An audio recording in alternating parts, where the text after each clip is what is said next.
The meeting's called to order at 6:02 p.m. And it is my pleasure to introduce the students of Ballymar Elementary School, seventh graders, Jordan, Anabia, okay, sorry. Ayaya. I'm sorry. Okay. Alice, I know I got that right. Julia, who will lead us in the flag salute, read aloud in the land acknowledgement, and provide highlights of their schools. Students, you lead the flag salute. We all stand for the pledge of allegiance. I pledge allegiance to the flag of the United States of America and to the republic for which it stands, one nation, under God, indivisible, with liberty and justice for all. And the land acknowledgement.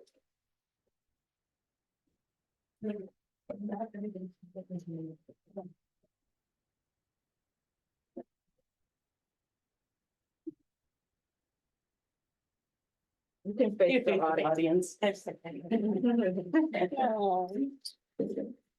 Pacifica School District acknowledges that we gather on the unceded ancestral homelands of the Kingfish along the people. As guests, we humbly extend our gratitude for the donations of lonely elders in the community. We recognize that we benefit from living and working on their traditional homeland, and we observe their sovereign rights as first people. As the original settlers of this land, the Ramity should alone understand the interconnectedness of all things and the importance of maintaining harmony and nature. Likewise, the Pacifica School District commits to teaching our school community how to be responsible stewards of this land. And are there any updates?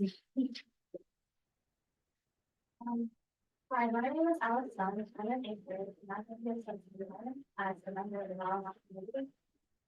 Something I really enjoy in Ballymar is the takeaway environment because it's extremely supporting and allows kindergartners to grow and thrive. It's also different from other middle schools because Ballymar supports all grades together, and the eighth graders are encouraged to support younger children and set good examples for individuals as well. As a result, bullying is less frequent, and I feel like as a community, we're more together. And an example of this is Family Day, which the entire community comes together as an event, and we like talk to the other children and support them and come together with things. My name is Jordan, and I am a seventh grader at Ballymar School. One of my favorite things at the school is the band program. I started in the sixth grade and chose the advanced band elective this year. I play the tenor saxophone, and I really like our new band teacher, Mr. Keith. Tonight we had to practice because we are going to play at politics. Hi, my name is Julia Buckhead. I'm in eighth grade. And one thing I really like about Ballymar is journalism, the journalism program, which is my current elective. So in journalism, we make bi-weekly broadcasts, which are sent out to all the classrooms every 2 weeks, where we talk about events, announcements, and interview younger students often about their day, different activities that we plan for the broadcast. We also make the yearbook, where we take photos, organize the layout, and work with other people to create it and just have a fun time doing it. Hi, my name is Ayala Cabrales, and I'm a seventh grader at Ballymar. And I'm gonna talk about Stop It. Stop It is an app our school uses to prevent bullying, cyberbullying, and self-harm.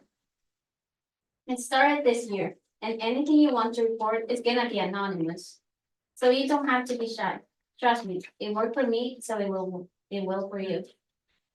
Hi, my name is Anabi Salatin. I am a seventh grader. One thing I like about Ballymar is being on student council. I like it because I get to get involved in planning student activities. This is my second year in student council, and I like the leadership opportunities. Thank you.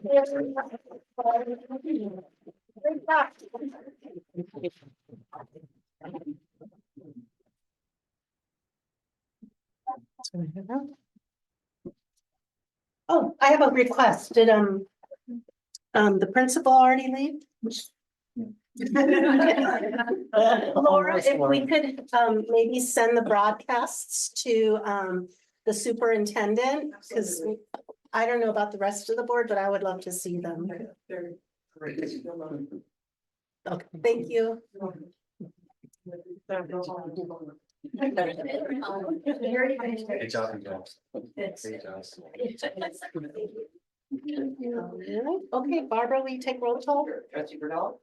Here. Trustee Bikini. Here. Trustee Doggett. Here. Trustee McDowell. Here. Please go to be available. Here. The district records the audio portion of the meetings. All recordings are kept in the superintendent's office for 30 days and are available during the time period for inspection by members of the public on district equipment without charge. In-person speakers wishing to address the board on board agenda items or non-agenda items, please complete a request card with your name, address, and the item number and submit it to the board president or the superintendent. You will be called to address the board and may speak for up to 3 minutes. Virtual speakers wishing to address the board on agenda or non-agenda items, please submit your first and last name and agenda item you wish to speak on in the Q&A area of the webinar. Please do not submit comments or questions in the Q&A area. You will be called to address the board. Your microphone will be unmuted and you may speak for up to 3 minutes. Please note, the public is welcome to provide comment to the board. Remarks are limited to 3 minutes unless extended or limited by vote of the board. A maximum of 20 minutes unless extended by the board is allocated for each subject discussed. The Brown Act open meeting regulations under which the board must operate do not allow board members to comment or on non-agenda items or information you may bring up that are not on the agenda. Additionally, no action can be taken. However, the board may give direction to staff following a comment. Approval of the agenda. Are there any questions? No? Okay, do I have a motion to approve the agenda? Motion approved.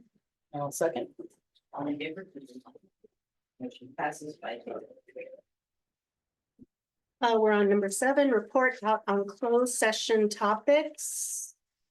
The board met in closed session to discuss the closed session items. A, liability claim, Government Code Section 54956.95, claimant George T. Homer Jr., agency claimed against Ortega Elementary School, Pacifica School District. No action was taken. B, conference with labor negotiators, Government Code Section 54957.6, agency designated representative Darnese Williams, superintendent.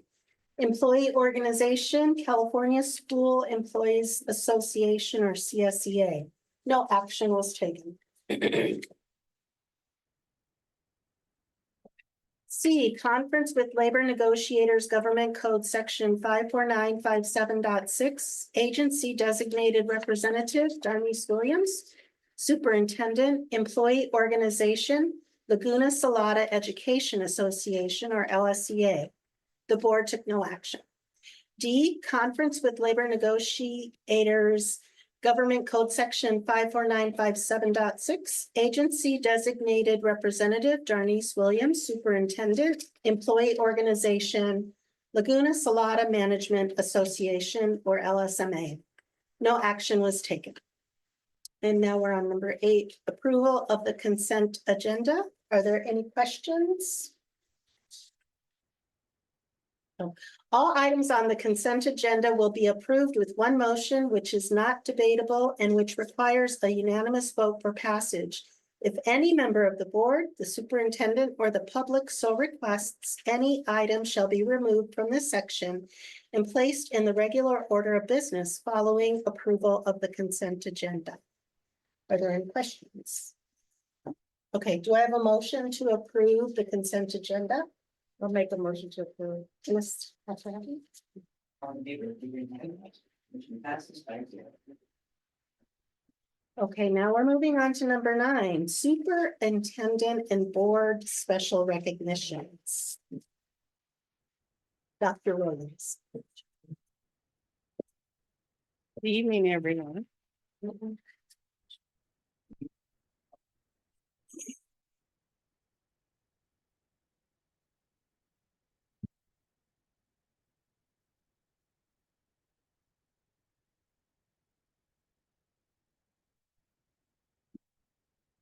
Good evening, everyone.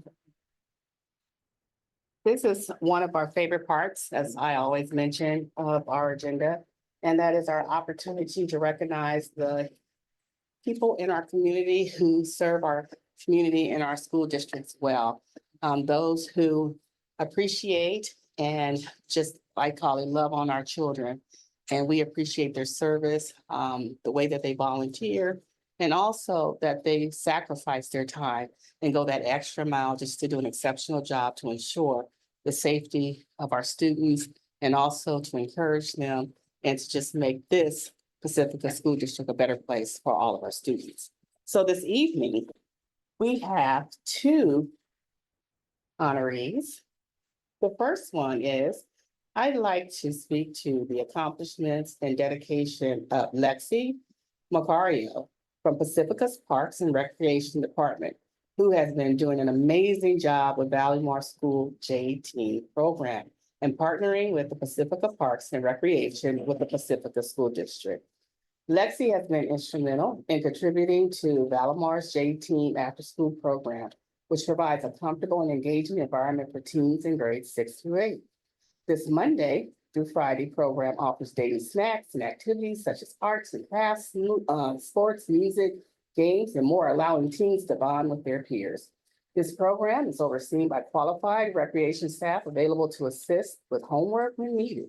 Additionally, J-Teen extends its support to teen dances held at the Pacifica Community Center. Lexi is a phone call or text away to handle anything that arises. Her positive attitude, ability to organize events, and willingness to support our students have helped make the city of Pacifica an essential community partner for our schools. Lexi's connection to Pacifica School District runs deep. She grew up here and attended Carrillo Elementary School before graduating from Terra Nova High School. Her commitment to education continued at Sonoma State, where she graduated in 2020 with a Bachelor's of Art in Liberal Studies. Before joining the city of Pacifica, Lexi gained valuable experience working part-time for the city for 6 years and then transitioned to a full-time role as a recreation coordinator for 1.5 years. Prior to her time in Pacifica, she also contributed to City of San Francisco Rec and Parks and served as a PE teacher in San Carlos. In her free time, Lexi enjoys playing on her soccer team, intramural soccer team and volleyball team, and spending quality time with her beloved dog and cat. Everyone, I am pleased and honored to recognize this evening Miss Lexi Macario. It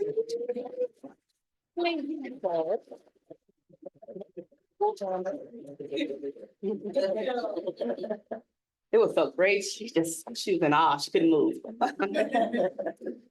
So,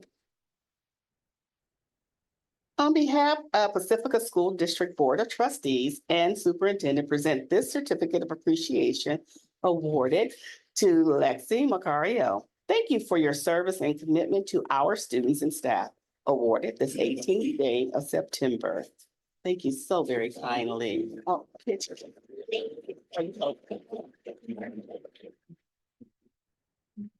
Would you like that? Okay, one more. 1, 2, 3.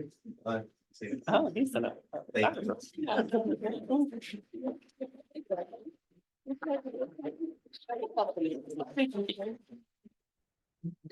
Thank you guys. I really appreciate it.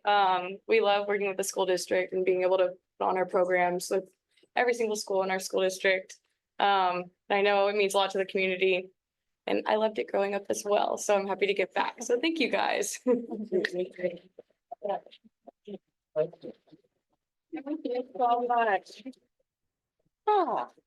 And it just keeps on coming.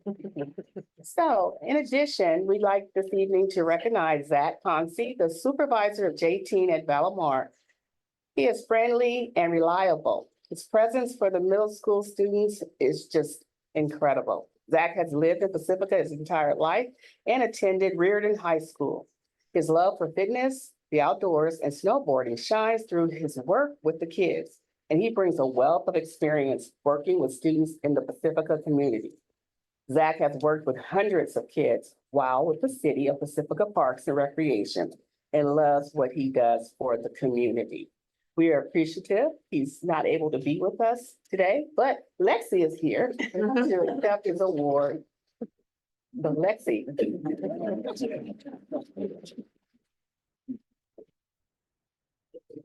Are you going to take another picture? Oh, why not? He. I'll pretend to be that. Well, to give it to him. Yeah. Yes, and so thank you for accepting the certificate on behalf of Zach Humphrey. Please let him know we really appreciate his support of our schools. Pacifica School District Board of Trustees and Superintendent present the certificate of appreciation awarded to your colleague, Zach Humphrey. Thank you for your service and commitment to our students and staff awarded this 18th day of September 2024. Congratulations. Thank you. Thank you, guys. Thank you. Thank you all. Thank you. I have some exciting news. In Pacifica School District, as always, one of our initiatives and priorities in the district is to make sure that we hear our students. Part of our mission, vision is that we are preparing our students for an ever-changing world or evolving world. Well, this evening, it is my pleasure to bring to you three very important scholars, activists, and I would say students who above all believe in the district and would like for the student voices to be heard when decisions are being made that impact those who mean most to our district, them and their colleagues and their peers. And so with that, with this year, we again are starting the Superintendent Student Advisory Council. This week, the students engaged in interviews where they had to compete for positions in order to serve on the council. And not only to serve on the council, of over 30, about 35, is that correct? Participants who interviewed, 2 of the 30 were selected to serve as, there you go, as representatives of the school board. Not only 2, because they were so fantastic and brilliant, and we had a very difficult time deciding how this would work out. We decided to have a third position, which would be an alternate. And not only an alternate, but someone who would also attend the meetings in support of student voice and to share their thinking with the Board of Trustees and the superintendent. And so, without further ado, I would like to invite 2 of the 3 brilliant scholars and thinkers of Pacifica School District forward. First, we will have Chloe Gilbert. Please come forward.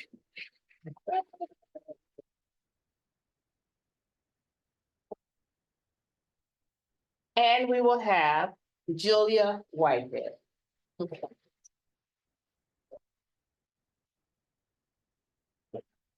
Julia is returning as a member from last year. And so first up, as an introduction, we have Chloe. Thank you. Hi, everyone. My name is Chloe Yobert. I'm an 8th grader at Valamar, and I'm really excited for this opportunity to be a part of the superintendent student council. And I hope that I will be good as a representative. Thank you, guys.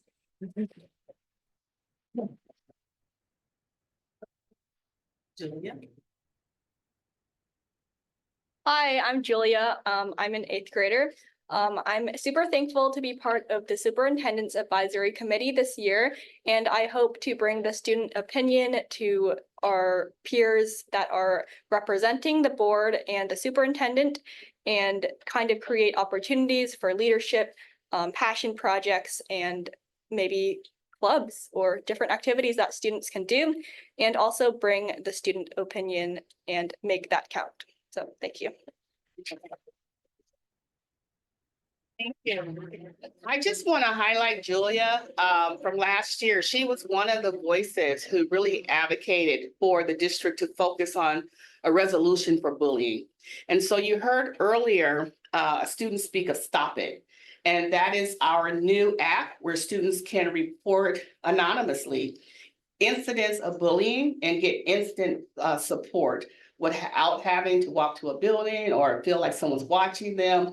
And so that's a very important initiative that we now have in our district as a result of feedback from our students. So we'd like to personally thank you and your voice, Julia, and just to let you know that we do listen and we do take action on behalf of students in your advocacy. So thank you very much. Thank you.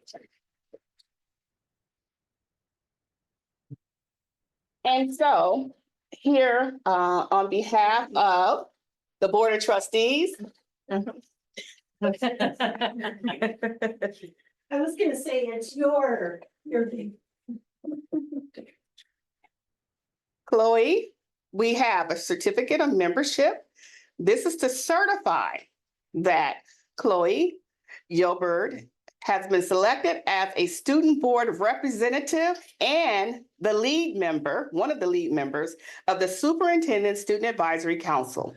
The purpose of the council is to improve communication with students and gain input from students on district initiatives, programs, and systems.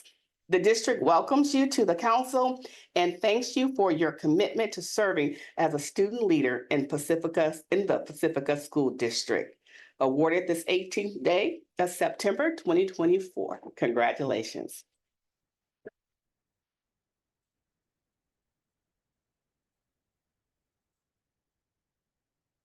Julia. Certificate of membership.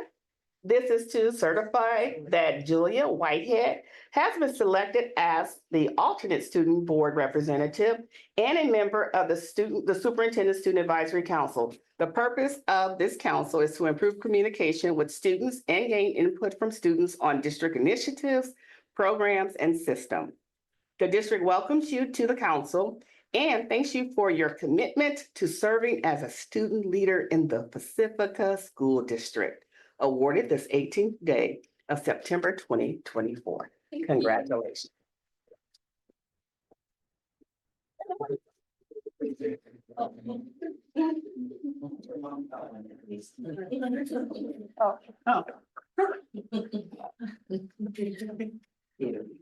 And finally, but not last, it is our second. Congratulations.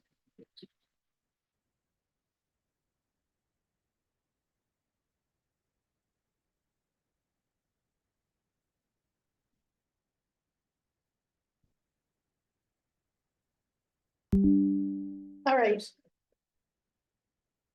Now we move on to number 10, communications, LSEA.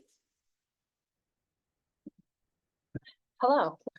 It's been a busy few weeks with meetings for our members, both in our union roles and in our professional roles. As a union, we are grateful to see our colleagues in Cabrillo Unified School District reach a contract agreement last week. They were set to go on strike on Thursday, and LSEA members had mobilized and were ready to stand on the picket line in solidarity with them. Cabrillo Unified Teachers Association had endured a 2-year struggle. This highlights to our union members the importance of following our contract, maintaining involvement in the budget process, and persistence to be sure our voices are heard and listened to. LSEA has been actively working to enroll new members into our union.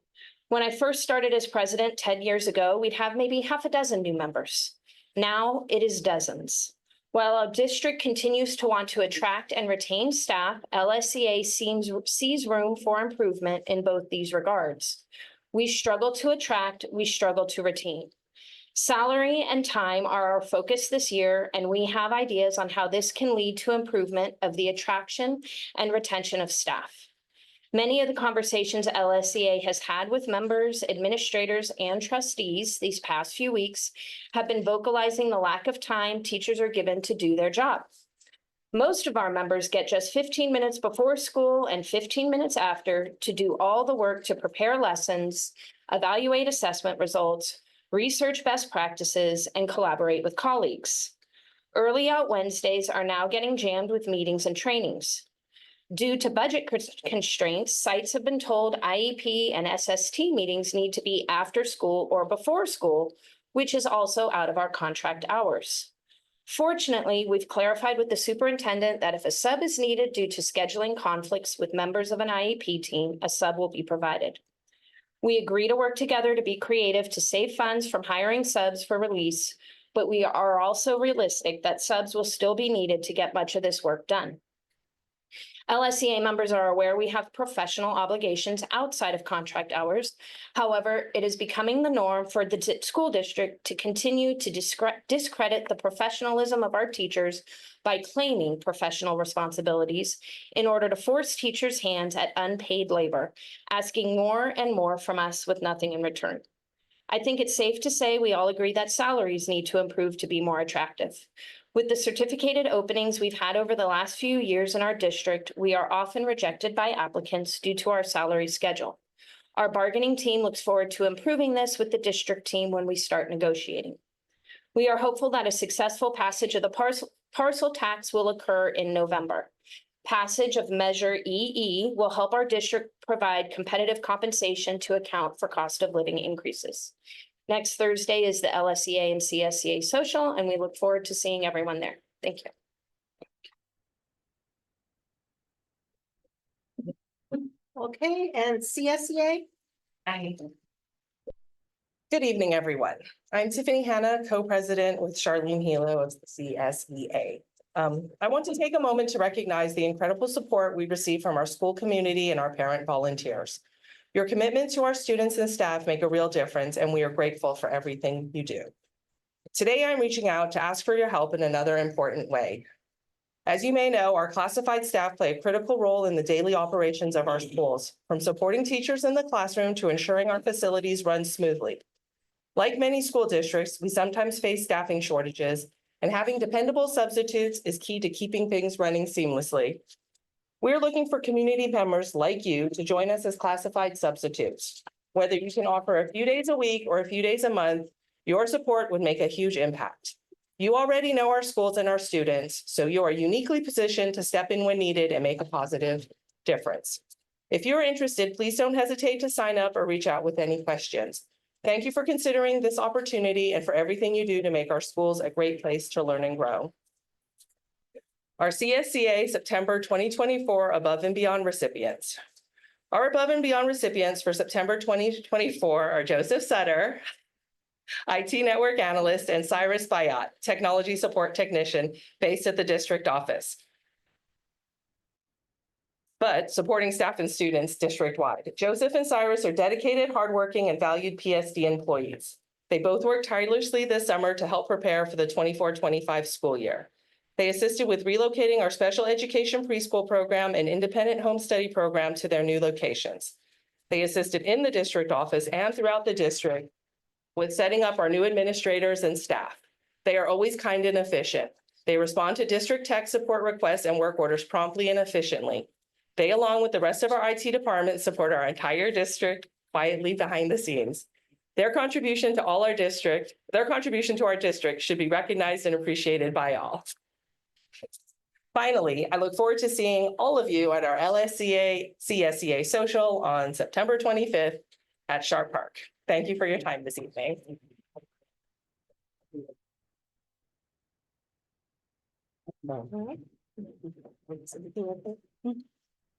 Student board representatives. Not Yeah, today. we just take. Okay. Yeah. We have speaker. We have a speaker. This is not an agenda item, so I think it should just be a general.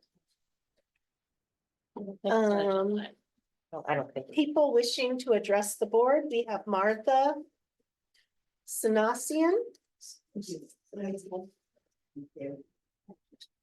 Hello, my name is Martha Sanosian. I'm a kindergarten teacher at Valley Mart. I just wanted to share some information from a staff meeting today. Messages have been murky from the administration in the district. Our principals are hearing that there will no longer be subs for IEPs, SSTs during the day. Yesterday, the LSEA heard if all avenues were exhausted, subs would be provided in order for the IEP teams to meet. Currently at Valley Mart, our kinder teachers are being pulled to cover classrooms for IEPs to happen. We've referred to our contract language, which states that kinder teachers are to support the instruction of primary grades. Currently, they are subbing in all grades K through 8. We appreciate this creativity. However, we need to get together to brainstorm other ideas. We look forward to collaborating and potentially resuming floating subs as needed. Our teachers have not had a single Wednesday free since the beginning of the school year. Thank you.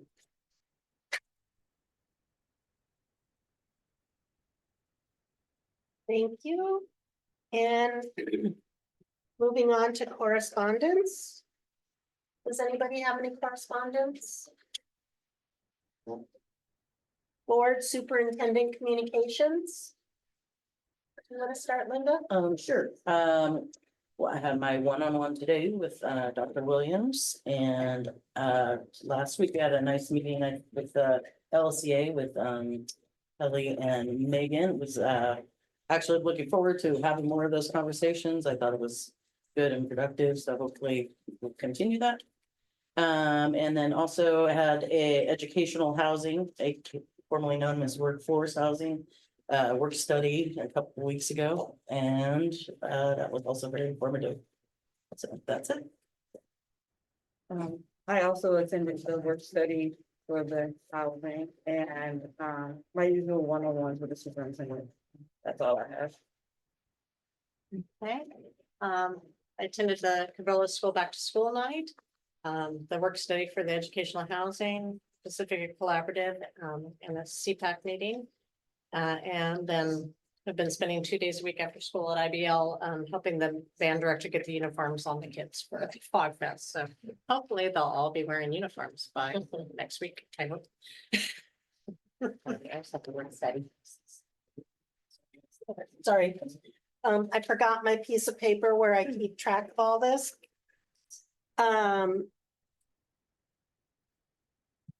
So I've had my regular weekly meetings with the superintendent. We also had a board work study about the workforce housing. And we're coming to the critical points of deciding how many units and the cost and how we want to pay for it, how we want to finance. Then I also had the collaborative with LSCA, and I'm sorry if I got too excited with ideas. It's just kind of how the brainstorming works. But I really enjoy our time that we have to talk with CSEA and LSCA. And I know I'm forgetting something. I was sick on the night of Ortega's open house, so I apologize to Rachel. And what else did I think that's it for now. Good evening again, everyone. I've had a chance to continuously work with the Workforce Housing Committee in terms of planning and then also looking at ways in which we can move forward and also provide more information to the community as we plan for the groundbreaking on October the 17th at 4:30. We are excited and looking forward to the event. Also had an opportunity to meet multiple times with our LSCA and CSEA labor partners.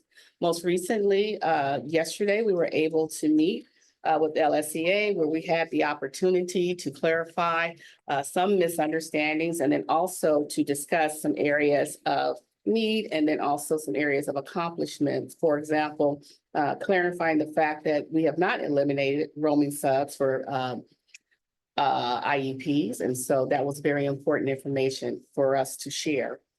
In addition, continue to have meetings with our principals and also with the cabinet as we discuss instructional shifts and also our initiatives for the year, and meeting with our wonderful trustees. So thank you. And our students. All right. And information items, teaching and learning LPAC, and speaker is Miss Martha Ladd.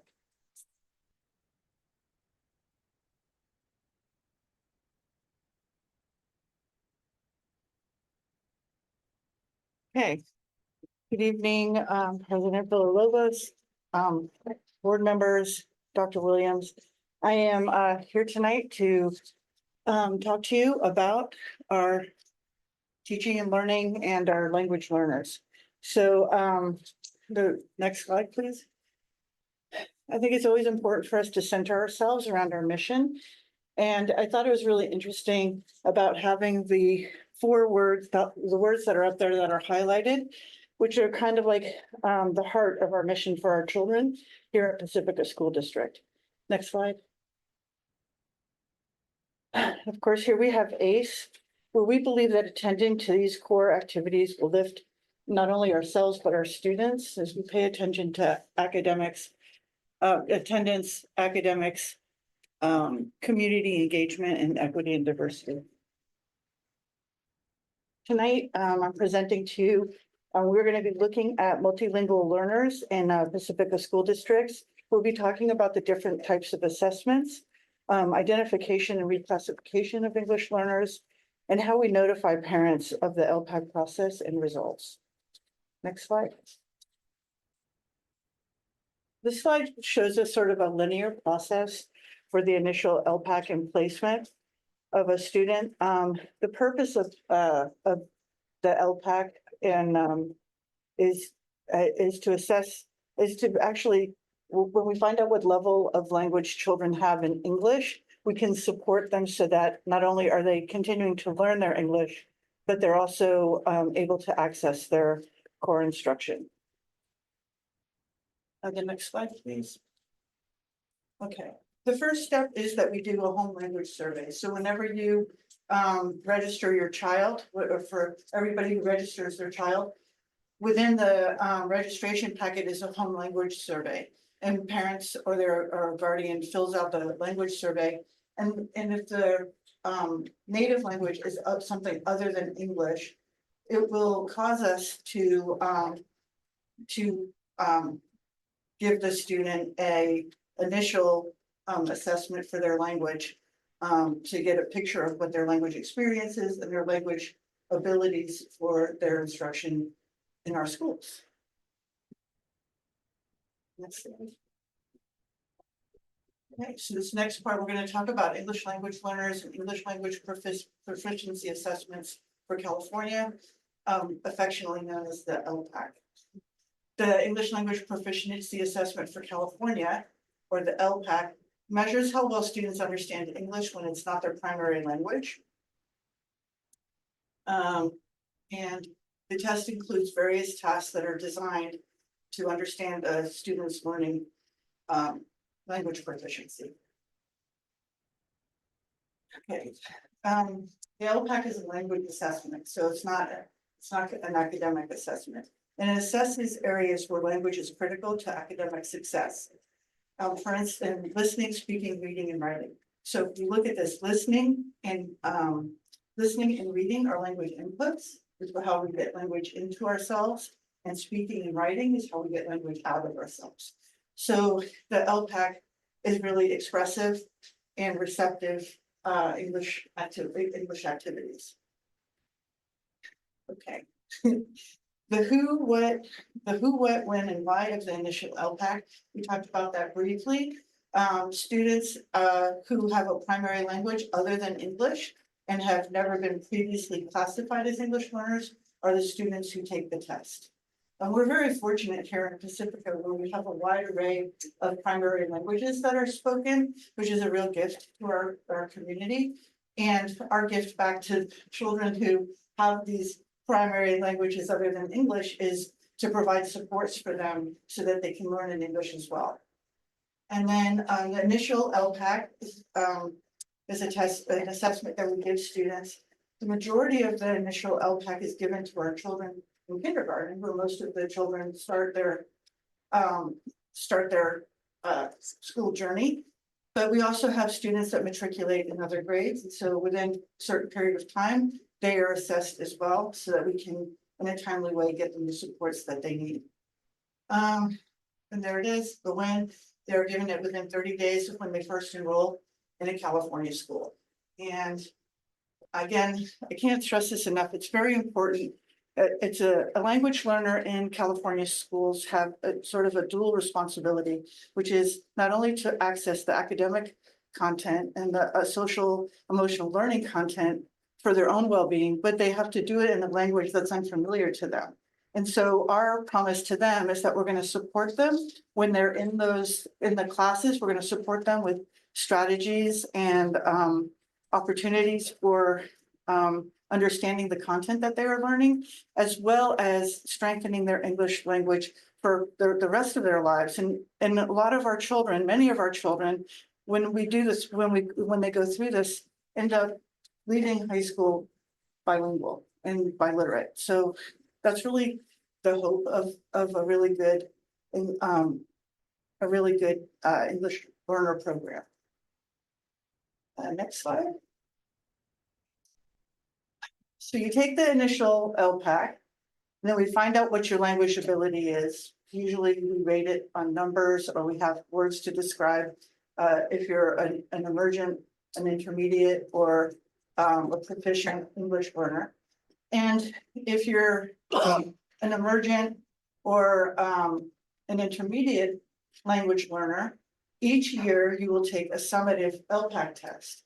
And the summative LPAC test will indicate to us the progress that you're making in English language acquisition. Next slide. Well, students with disabilities who are also language learners also are able to take the take the LPAC. So for students with intensive needs, so for students who are with disabilities with intensive needs, there's the alternate LPAC. I may be jumping ahead here just because I know this, but they can take the alternate LPAC.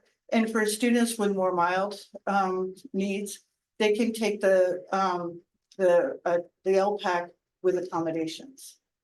I might have to repeat that as we go along to other slides. Next slide, please.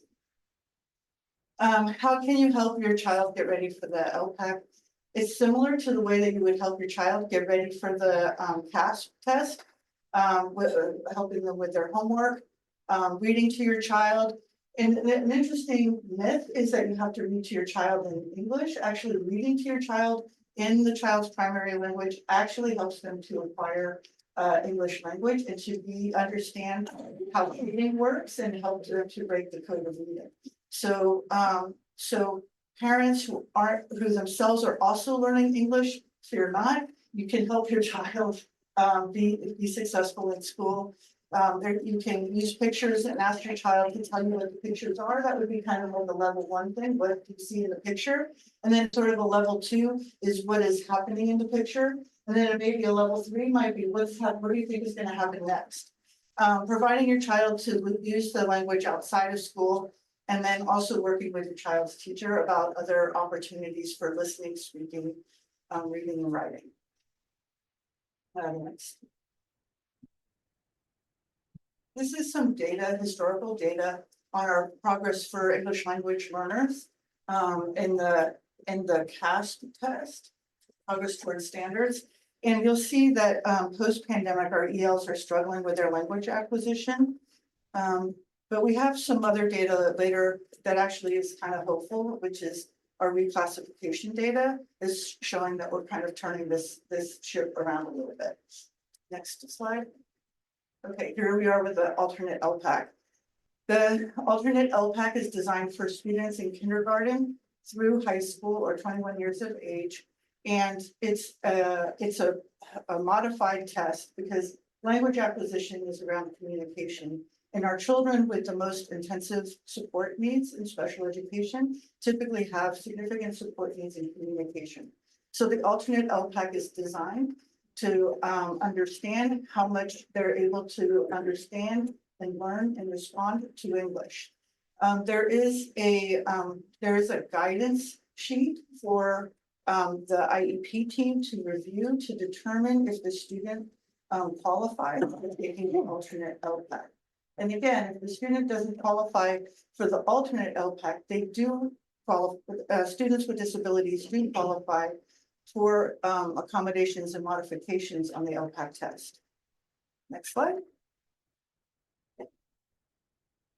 Here's the initial alternate LPAC. Again, similar to the who, but, when, how, and why with respect to the initial LPAC, except that it's a specialized assessment for English learning students who also have intensive support needs. And then next slide. The alternate, this is what we were just talking about before, the alternate LPAC test. Students in receptive language, reading and listening, and expressive speaking and writing skills. However, students are able to respond in their preferred mode of communication, which could include assistive devices that children use to communicate with their peers, their family, and their teachers. And we designate students, we go through the guidelines to determine if the student is eligible to take the alternate LPAC. And then if they qualify to take the alternate LPAC, it gets reported on their IEP. And then from their IEP, their case manager will make sure that it gets into the system, which we affectionately call TOMS. Next. How can you help your child get ready for the alternate LPAC? It's similar to the way you would help them get ready for any assessment. Although predominantly verbal, but also reading to your child regularly, providing opportunities for your child to communicate with their preferred method of communication outside of school. And as always, the IEP team is available to work with families around other ways to help their child specific to their particular needs. Next slide. Okay, reclassification occurs when the child is able to meet a set of criteria that demonstrates that they can learn in their English taught classes along with their native English speaking peers at the same rate of their English speaking peers. Next slide. This is the criteria that we use to help us know when that happens. So they have to have an overall performance on the summative LPAC of a 4 or more. Meet a cut score on their Smarter Balanced assessment or their reading inventory or their STAR reading, which is a early learning assessment. There's a teacher evaluation component, and then there's a parent consultation component. Once all 4 of those things are gathered and there's the consensus that the child is fluent English proficient, they will be reclassified as fluent English proficient. Next slide, please. This is what the reclassification form looks like. It's in our informed K-12 and it gets passed around to all the people that need to look at it. The data gets entered in and then becomes a part of their Q folder. If you could go to the next slide. This is the good news that I was talking about. This is the number of students that were reclassified last year. So 74 of our English learners were reclassified last year. We would expect the language acquisition is an English proficiency or second language proficiency typically occurs in the 5th to 7th year. And so as children are going into 5th, 6th, 7th, 8th grade, you expect to see more and more children being reclassified. There are two ways that we support children and English learners in acquiring a second language. The first way is through designated ELD. And designated ELD is a specific time each day to focus on language acquisition standards and to assist ELs with fluent language acquisition. A lot of this relies on really helping students to understand how to use the forms and functions of language in their academic learning. So understanding how to express themselves for cause and effect, how to make inferences. And there's different levels of complexity in the functions of language that you work with students in a setting like designated ELD. Next slide, please. Integrated ELD is the overlay of ELD standards used in tandem with the state standards across the content areas. There are many strategies that our teachers use and employ to assist students in not only accessing their instruction, but also broadening their language ability. Next slide. And the English Learner Master Plan utilizes assessment, instruction, and a support framework to create a roadmap for supporting our English learners and their academic instruction and their acquisition of English. The Pacifica School District has all the pieces, and now we're putting the map together so that it is a coherent and cohesive plan that is easy for our principals to lead with and for our teachers to understand. Okay, questions?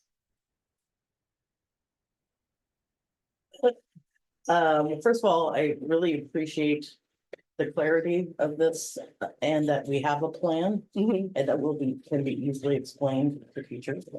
So thank you for that. One little thing in there that we've kind of had historically had a problem with is getting through assessments. And I just noticed there's a 30-day assessment requirement for this. I'm just kind of curious if we've hit that, have we assessed all of our EL students so far? And I want to also say that the clarity and of the information in the presentation was the work of Dr. Bowman, who has been is a really great advocate for all of our children, but in particular also has a heart for our language learners and making sure that they have the materials that they need. She is a really great asset to our little English learner children and to our teachers who teach the English learners. So I want to thank Dr. Bowman for that presentation. What I had last heard in our last cabinet meeting was that all of the children that had required an initial assessment within the 30 days had been in fact assessed. Yes. Okay, great. Well, that is really all I have. Okay, thank you.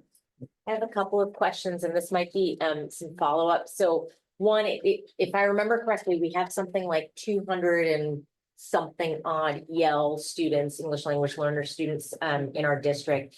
I'm curious, you made a point where students enter at different grades, and I'm curious at what that distribution looks like. Like, when do we see like how many students enter in kindergarten? How many of our EL students enter in 3rd grade and 4th grade and so forth? And I'm curious how that compares. This might be difficult to get, but how that compares with our neighboring school districts, just to get a sense of our community a little bit more of when students are entering.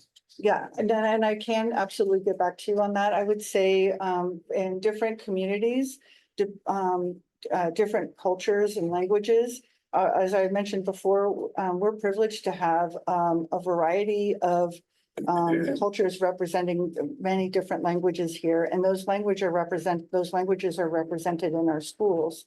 And the district that I came from, primarily there were 2 languages represented in our schools. And it does really depend on, sometimes it depends on immigration patterns to the country. Sometimes when we can see events that happen in the world, and then we can see an impact in our community of families coming into our community. But I think that is interesting data to look at. I know that we have registered some kids this year who were, I know for sure, a 5th grader and a 4th grader, both speaking Russian. And so it's but we can definitely get those numbers. Yeah, just because the needs are different based on when students enter different grades. And then in one of the charts that you showed, we had 74 students who had passed the reclassification. Is that higher than normal, lower than normal? Is that an average number? From what I understood from Dr. Bowman was it was an improvement from prior years. Okay. And so we're encouraging our principals and their family, their PTOs and their site councils to celebrate this because it is wonderful to see that we're providing support for our children and they're feeling it and they're becoming proficient in English. So it's great.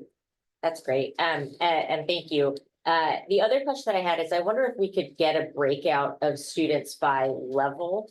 I was a designated ELD teacher and I should not have been in the school district that I taught. But one of the challenges that school district had was students would persist in level 4 or in level 5 for an extremely long time. And so it was difficult so I would just be curious to see that data in our district to see, are we supporting students in their progression? Yes, and we do have a designation called LTELs, long-term English learners.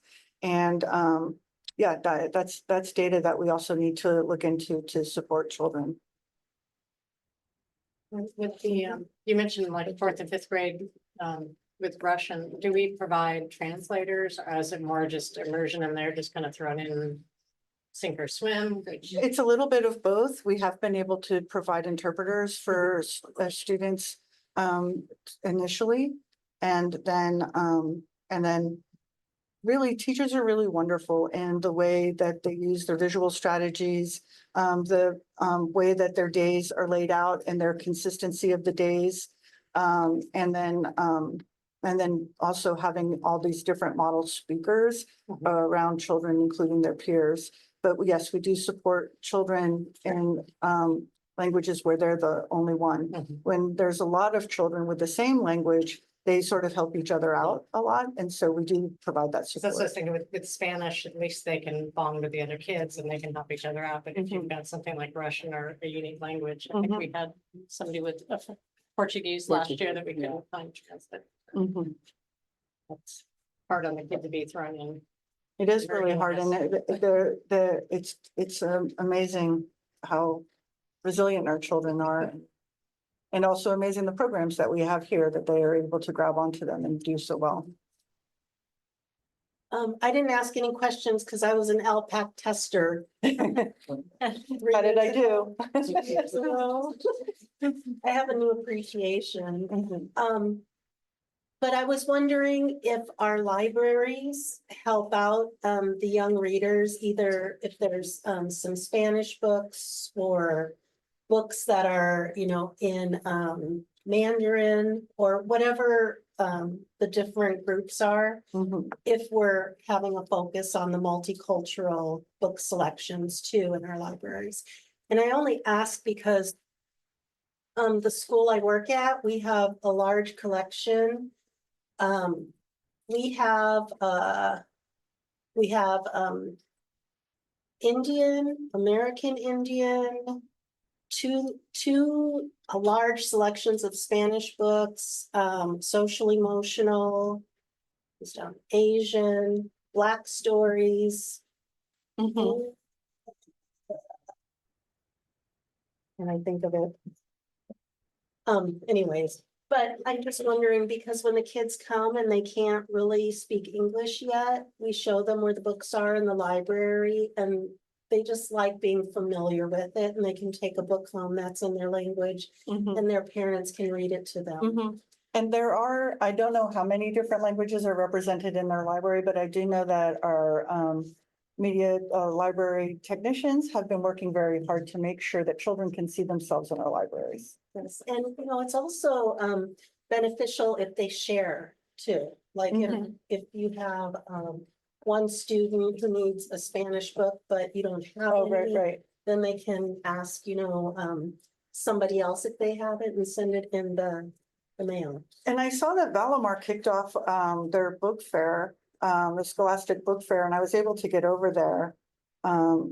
anytime you have a book, everybody who has a book fair should just call me, but I saw that they had their book fair and I went in, I saw that they did have Spanish language books for sure. Does anybody else have any more questions? Thank you. Thank you. Martha? All right, so now we're on to action items. Must be heard. And this is a public hearing for textbooks and instructional materials, resolution 2024-9-18A.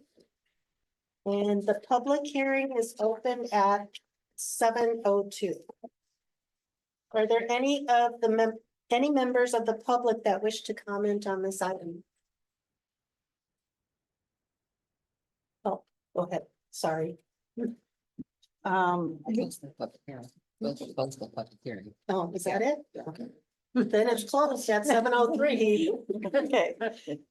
It is recommended that the Pacifica School District Board of Trustees approve resolution number 2024-09-1A-A, a statement of insurance for pupil textbooks and instructional materials, ensuring compliance with the Educational Code 60119 for the adequacy of pupil textbooks and instructional materials for the fiscal year 2024. Our mathematics bridges program, K-5, CPM math curriculum 6-8, Carolina building blocks of science, TK-5, Houghton Mifflin Harcourt science 6-8, history and social science, Houghton Mifflin, social studies K-3, and McGraw-Hill adventures in time and place 4 and 5, TCI history alive, California series. And then English language arts, teachers college reading and writing K-8, world foreign language, health, puberty talk, teen talk, the puberty workshop, and then Glencoe teen health course number 1 and 2, project alert. Are there any questions? Okay, so do I have a motion? Sorry, I have a quick question.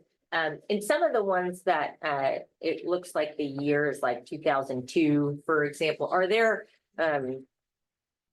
just asking how the review process looks.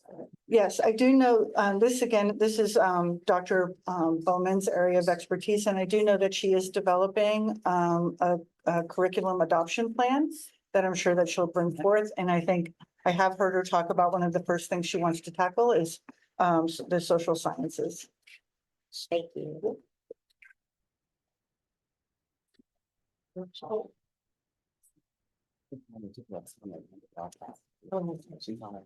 All right, are there any questions? No? Okay, so do I have a motion to adopt resolution 2024-9-18-8? I'll make a motion to approve. I'll second. Hands. Passes 5-0. And my apologies go out to Sue Beckmeyer. She wants to make a comment on the public hearing. Or no, I'm sorry. Okay. Yeah, LPAC. Sue, Yeah. I can see you, but I can't hear you. Okay, good. Can you hear me now? Yes. Hi, friends. I wanted to make a public comment on the previous item, and it's sort of kind of related to the item you just closed. So I did want to say, and thank you for bringing it up, Chair Villalobos. I wanted to inform the board and the community about what the libraries do in support of ELs. You froze. Sue, you froze up. Can you hear me now? Yes. Is that better? Probably, yeah. Okay. I'm sitting in my car outside of Sharp Park Restaurant, about to go into a meeting, so I'll turn off my video and see if that helps. I just wanted to let you know what we're doing in the libraries in our schools to support English learners. And definitely some of the items that you brought forward, Chair Villalobos, I wanted you to know we do share items among our libraries. We quickly jot off, I mean, we can see in the Destiny system who has what, but we also put out a call to each other, and we rely heavily on our public libraries. there are some languages that even they have a challenge providing. I remember it was very difficult to find Brazilian Portuguese materials. And part of the challenge, as you know, as a librarian, is making sure we have materials at the various reading levels. And that's not necessarily grade level. And so, for example, I learned this afternoon that we have a new kindergarten student and a new third grade student. But what I was informed of is the third grade student is below grade level at this point. So it's, you know, it's a bit of a dance to get the right materials for the right level, working with the teacher. And what I really wanted to say is we could use some funds to help us with that, because we don't have any. And you know, we pull from our scholastic libraries, our scholastic book fairs. We don't see a ton of materials that way, but I scoop up everything I can. So I just wanted to put that out to you and invite a further conversation with all of the LMTs on this topic at one of our upcoming meetings with Dr. Bowman. All right, thank you, Sue. You're welcome. Carry on, have fun.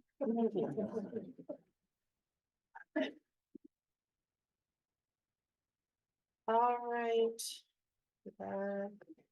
So now we are moving on to approval of unaudited actuals for fiscal year 2023-24, and Dr. Davis. Good evening, Board President Villalobos, members of the board, and Superintendent Williams. I'm excited to present to you our 2023-2024 unaudited actuals. Before I go into unaudited actuals, though, I want to make certain that I mention and recognize two individuals who've been very instrumental for my time here. Both individuals should be on our Zoom at this point in time, that being Desi Novak, as well as Vince Christakos, both of them being county consultants. They've been very instrumental in assessing me to just kind of decipher what's transpired over the time, as well as putting together information and packages for our presentation tonight, as well as other programs. Want to cast, is this A? Behind you. Okay, great, A. Okay, and so I want to cast because I tend to prefer to do my own clicker. And so with that being said, I'll introduce Ms. Novak as well as Mr. Christakos. Both individuals, again, should be online, and they will chime in as necessary if they feel the need to do so as well. With that being said, I want to kind of set the context for us on why we do unaudited actuals. First and foremost, we do it for two reasons. One, so we can get a snapshot of where we are financially as an organization from our prior year's revenue and expenditures, and come up with the ending balance, which begins the the beginning balance for the next school year, as well as to be very transparent for our community organizations and our community members, as well as to the board as representatives of the community. With that being said, it builds upon the trust that they have of us to make certain we're spending the funds in the best interest of our students and at the highest and best use. Our unaudited actuals is part of the overall financial cycle. Right now, we are in September doing the unaudited actuals reporting. The cycle continues from July 1 to June 30. With that being said, not only is it the unaudited actuals that will be brought to the board, but there's 4 other opportunities where we will present to you information regarding our financial standing, which being interim 1, interim 2, and then we'll go into the budget development cycle for the following school year. Understanding that point, the financial office is really busy all year long. We receive a ton of reports and requests from the County Office of Education, as well as the State Office of Education, that we need to provide information for or complete reports so that we can continue to receive the accurate funding and make certain that we are in compliance. In addition to that, our Office 1 prepares and monitors, not the list, I don't want to read the list to you, but we prepare and monitor the district's budget. We ensure accountability and compliance for our state, federal, and local requirements. 2, we collaborate with our interest holders, that being LSEA, CSEA, so forth and so on. We assist in decision-making, especially around how in which we can be best impactful for our students in our educational program, and 3, work with our external auditors, which we're going through at this very moment in time. With that being said, our unaudited actuals really represent what we've been doing. And you'll see in there that it represents our revenue. It talks about and discusses the expenditures from last year, not just what was estimated, but the actual expenditures of last year. And it will also provide us a new beginning balance for the future year, that now being our current year, 24-25. And of course, as you all know, we do have unaudited actuals that it needs to be borne. Delving right in. For our general fund summary of unaudited actuals, we had a beginning general fund balance of 8.15 million. Again, just repeating myself, the beginning balance for 1 year is the preceding years or the prior year's ending fund balance, which is why you'll see it denoted as 22-23 ending balance. We began with 8.15 million. We concluded the ending balance for 23-24 with 7.85 million. There was a net change of a negative approximately $300,000. How did we arrive at that? When you look at our revenue for 23-24, we received $40.44 million in revenue. We expended or had cost of $40.73 million. The difference between that is a little less than $300,000. Being a little more granular on how do we arrive at those numbers, if you look at our unrestricted general fund, that area of it began at 3.94 million. We received revenue of 31.73 million. We had expenses of 24.84 million. I want to make note of this next one, which is how we supported the restricted programs. We had to make a contribution so we can continue to support the restricted programs. And we listed here the major areas that we got to support, that being special education and our routine maintenance, in the amount of $6.89 million. And so you'll see a negative there, but you'll also see it take it in when we get to the restricted general fund as income or revenue. With that being said, it was just a material insignificantly change between the unaudited actuals and estimated actuals of $1,300, ending with an ending fund balance of 3.94 million. And I put that asterisk there so folks won't think that we just didn't know that the numbers are the same. It's such a small number that it was materially insignificant and didn't impact the overall, or it did impact, but didn't impact the number that would be displayed to you. For restricted general fund, we started with a beginning balance of 4.2 million. We had a revenue of 8.71 million. We had expenses of 15.9 million.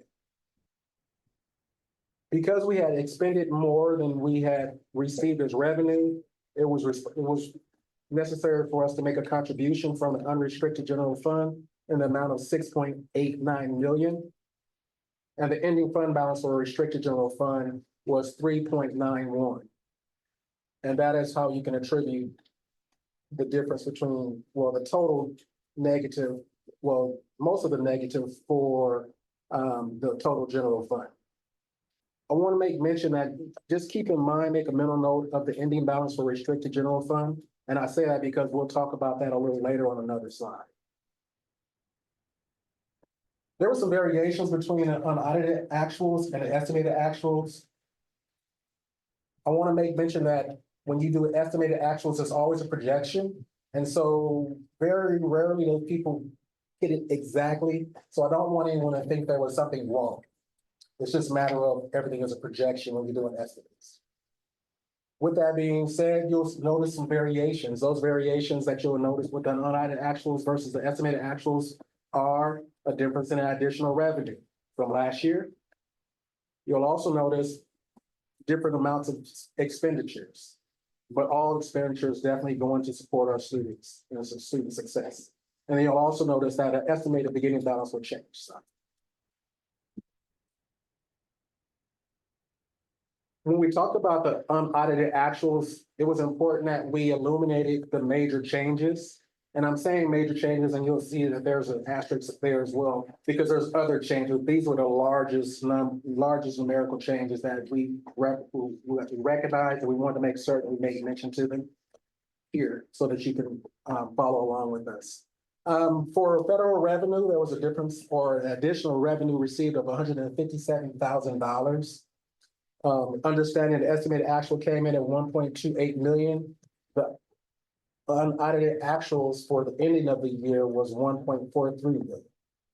For state revenue, we took in an additional $315,000. Those funds came from additional lottery monies and from restricted revenue sources. For local revenue, we brought in an additional $306,000. Again, those came from additional interest. You know, we're in the San Mateo Investment Group. Those are the funds there, as well as from a special education revenue. Salary and benefits is an expense. Our expenses increased for salary and benefits by $177,000 for 23-24. As well as our supplies and operational costs, which is an expense. We did pretty good there. It was estimated to cost us 11.1 million, and we only expended 10.5 million. And so there was a savings, if you will, of $761,000. When you look at across the board for our general fund, you notice that in unaudited actuals, we ended with 7.85. What was estimated was 6.6, which was an additional $1.25 million. And if you wish to break that out, it's denoted for us here in the explanations. Unrestricted, we took in an additional 114,000. For restricted, we carried over 1.14 million, or $1,140,000. I bring that to say, and I want to make sure we mention that because for the restricted grant carryover, here's how those dollars are allocated. Briefly going over a couple of these, because this could be all day. The ELOP funds, the ELOP, which is Extended Learning Opportunities, which is our after-school program, has a carryover of $771,000. Our Arts and Music Grant, which comes from our Prop 28 monies, has a carryover of 1.2 million. That looks like a lot of money, but that's to be expended within 3 years. And then our learning recovery money, which is some $20,000. And I'm bringing that up because those monies need to be spent now. Those are one-time funds to provide for COVID relief. Our multi-year projection, unrestricted general fund projection. If you can, just follow the columns, if you will. And I want to make note and make mention of the net change row. From our unaudited actuals to our adopted,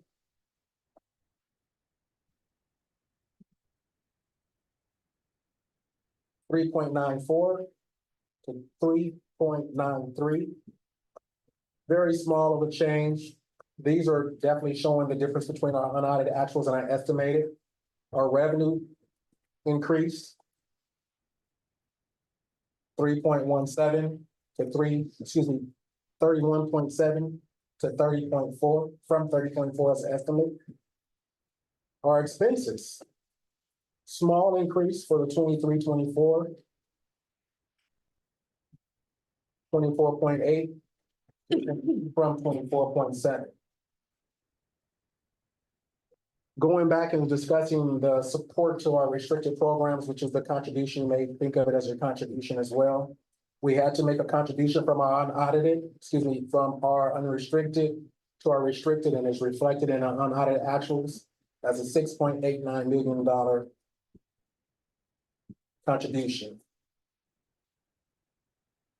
There's a material change. Well, it's not really, it's a significant material change of $1,300 between what was adopted versus what was expended from last year, or what was estimated and adopted for this year from last year. However, Again, this is a multi-year projected budget. As we move along the continuum of our years from 23, 22, 20 to school year 25, 26, you'll notice that we have some negatives there. Those negatives have been projected as well, considering the expenses that we carry now. And we absolutely need to address those. For 24, 25, which is this current year, it's expected, unless we do something, that we would end with a negative balance, excuse me, with a negative of $1.1 million. The hopes is that we will do some things that will rectify this deficit spending so that we'll have a smaller deficit to tackle in the 25, 26 school year. And that being projected of $27,000. And then we will be completely out of the negative range for the 26, 27 school year. Again, that's predicated on us doing some things immediately this school year. What are those things? Well, it's my understanding that we have a budget collaborative meeting who has had and done some extensive work over the last school year and has made some recommendations. With an understanding, those recommendations more than likely should be implemented. But we always need to make certain we're considering and keeping in the forefront of our mind the instructional program for students. And to discontinue the deficit spending, we also need to make certain that not only are we making those changes now, but those changes remain in place. And then lastly, if there is new spending, that we have a new funding for that spending to cover it.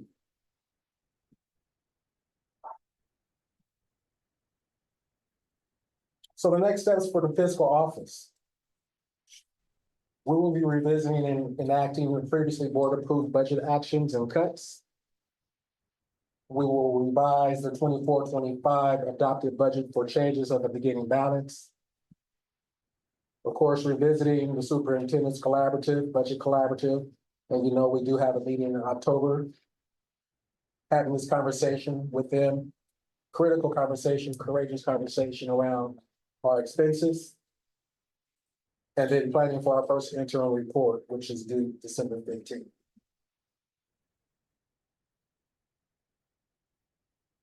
I wanted to bring this slide to you as well. We talked a lot about the general fund, but these are some other funds that I thought would be noteworthy to make mention of. The highs and the lows, the low being deferred maintenance, as you notice that has $3 in it. Deferred maintenance relies heavily on the general fund. And if you notice, and if you recall, when I spoke about the $6.8 million contribution, deferred maintenance was one of those areas that took a big bulk of that money. Building Fund 21, which has $10.87 million. That is our bond money from the Measure O. Right? Measure O. I'm still, yeah, they got the letters going backwards for me. Measure O. And so those monies were pretty much earmarked for the purposes and intention of why the bond was passed. Another one I think is very noteworthy and I think is worth mentioning is a special reserve for retiree benefits, $955,000. And to me, it's always important that we mention that because we want to make certain we honor those that served in our district diligently and provided our students with a wonderful education. And we want to make certain we honor our commitment to them. Fund 51, instead of 6.5 million. Those dollars are actually managed by the County Office of Education. And so they have a much more latitude on how those funds are expended than we do. And with that being said, oh, don't go out on me. Dr. Davis, can I jump in for a moment? Oh, yes, you may. Hi, everybody. I'm Dusty. This is Dusty Novad. I appreciate the opportunity. Can you go back a couple of slides to the MYP comparison? Yeah, right there. So Okay. I just want to point out on that net change, that is the dreaded deficit spending, right? And the really good news when I look at this is that you guys have addressed that or are addressing it in this year for a good projection for next year for 25-26. So while that looks like a negative, that is just a spending down of those beginning balances. And so as we work through the superintendent's budget collaborative and we look at presenting first interim, we'll be looking at all of those things again that you've already visited once, but we'll be revisiting them again. You have a healthy ending balance, 3.9. It does go down to 2.8, but then it levels out. And that's a very good positive for Pacifica. So as we work through the next couple of months and those steps and make those final decisions, you'll have those opportunities to affect the change that you need to. If you go one more slide for me. Forward or back? Forward, please. And Dusty, can you take a moment to introduce yourself, please? Sure. Yes, thank you. I'm sorry, Dr. Williams. My name is Dusty Navat.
inspection.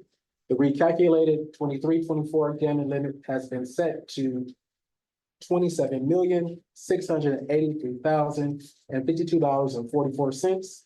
And the 24-25 estimated GAM limit is targeted at $30,790,671.07. So this is another action item. Does anybody have any questions? This is something that we do every year. Okay, so do I have a motion to approve? I'll make a motion to approve. Second. On favor, please raise your hand. Motion passes 5-0. Thank you very much. Thank you. Thank you. And now we're moving on to the provisional internship permit request for certificated employees. Miss Martha Ladd.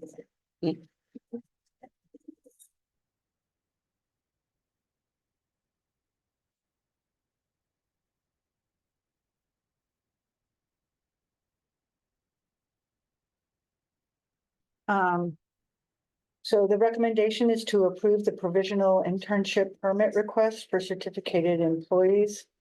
In order to exercise additional options in which to fill vacant certificated positions, Human Resources will be submitting provision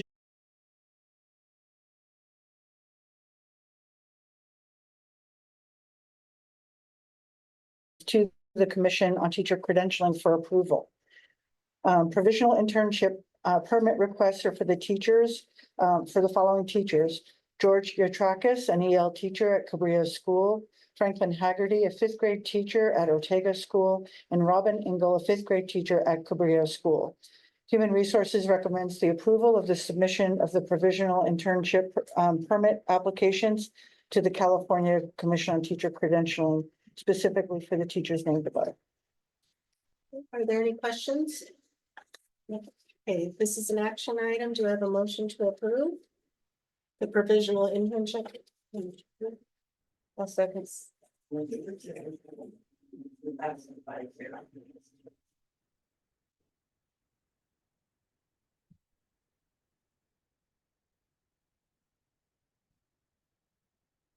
All right, so we're on E now. Contract for services between Pacifica's Youth Service Bureau, the mental health arm of San Francisco's YMCA, and Pacifica's School District. As far as the last.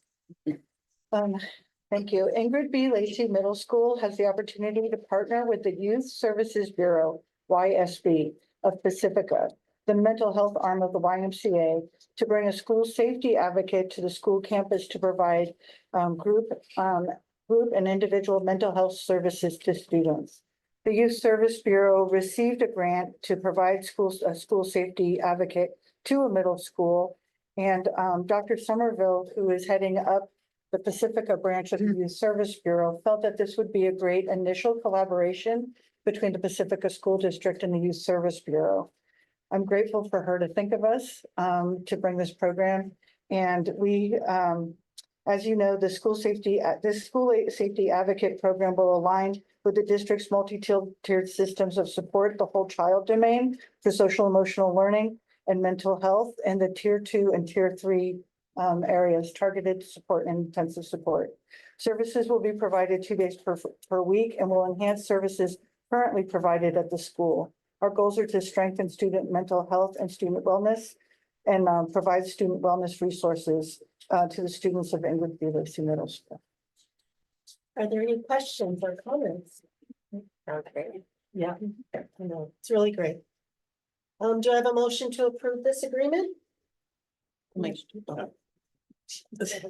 I'll make a motion to approve. I'll second.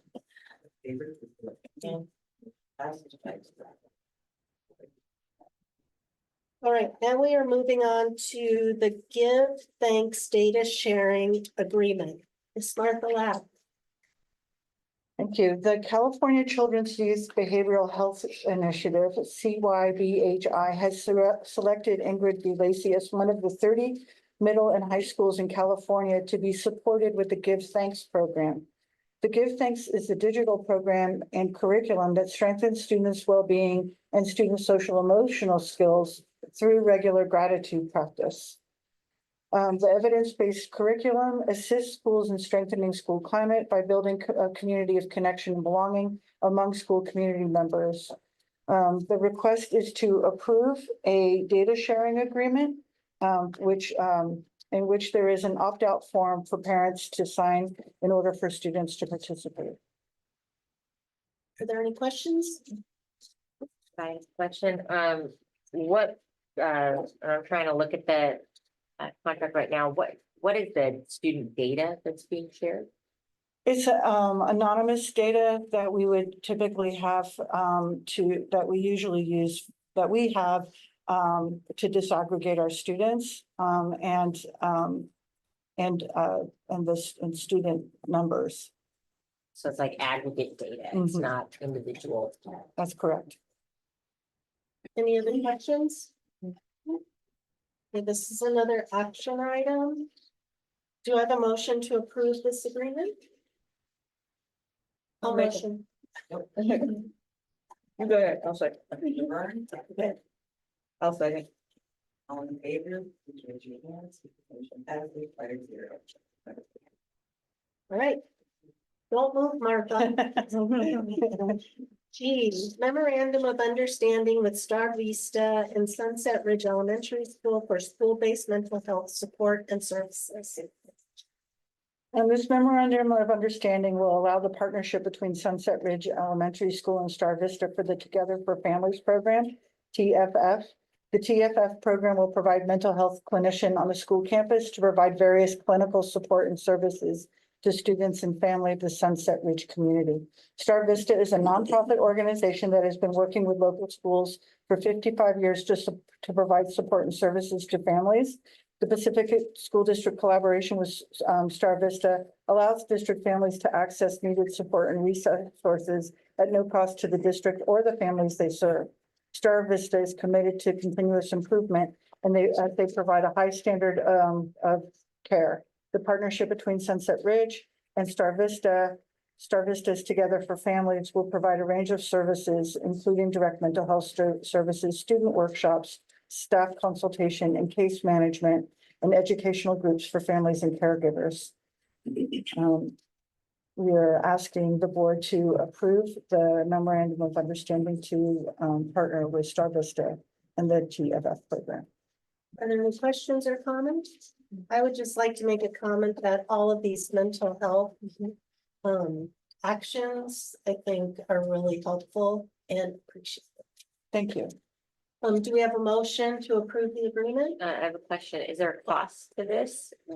To TFF, no. There's not a cost to any of the three. Any other questions? I'll motion to approve. Okay. Second? I'll second. All right. All in favor, please raise your hand. Sorry, Motion passes 5-0. following the order of operations. All right. So now we are moving on to 13, Board of Trustees and Superintendent's recap and future agenda items. So I remember what I was gonna say earlier, but it's sort of a general thing, is that I wanted to note that the consultant is actually being paid through the county, majority of which, and the county's been very helpful in actually supporting a lot of the consultants have been helping through this transition. So again, thank you, and also thank you for reaching out and even asking for that help, because it's all helps us in the end, so anyway, I won't mention too much. Thank you. Anybody else? I would just like to make a comment about what Sue Beckmeyer was saying. And in the library that I work at currently, there are not enough Filipino books in the vendor that we order from. And it's really sad because we have a huge population of Filipino children. And so I have to go to the PTA, and I think I may do an Amazon wish list for those Filipino books so we can get them in our library. Because we, Mackin, who we order through, they're just general, and they're getting better with the book selection, but that is just too specific for them. So I just wanted to let Sue know that, and I'm sure she already does that too. Thank you. No, I do not have anything. Just want to thank Director Ladd for filling in. Very good job. Thank you, team, and thank you, Dr. Davis as well. And Yes, thank you to the board. and to the new representatives too. What do you think? We should add them to this. Yeah. They're like, Tired. Yeah. you can make comments too, or afterthoughts, because a lot of times when people are talking, we have a thought, but we can't say it yet. And so it's just something you can do every time. All right. Sorry. I just wanted to comment on acknowledging that there is a lot of work to do this year with respect to achievement. Thank you, Director Ladd, for sharing the focus on English language learner students today. Those achievement scores that trend was not a positive trend. And that's not great because we have hundreds of English language learner students in our district. And then when we looked at students with IEPs, we saw similar kind of trends. And so, I'm really excited for the plans that we're putting in place, but I just want to note how much work we still have this year to put forth innovative plans, things that are different from the way we were doing things before, because we have to change the trajectory of these scores, and that's going to require doing something differently. So I appreciate putting together the master plan, and I look forward to reading it. I requested access for it. And so all of that, I'm looking forward to, but it's a big chunk of work that we're going to have to do and it's going to take the whole community. So that 16 folks listening, take the whole community to turn this ship around. All right. Okay, so meeting's adjourned at 7:45.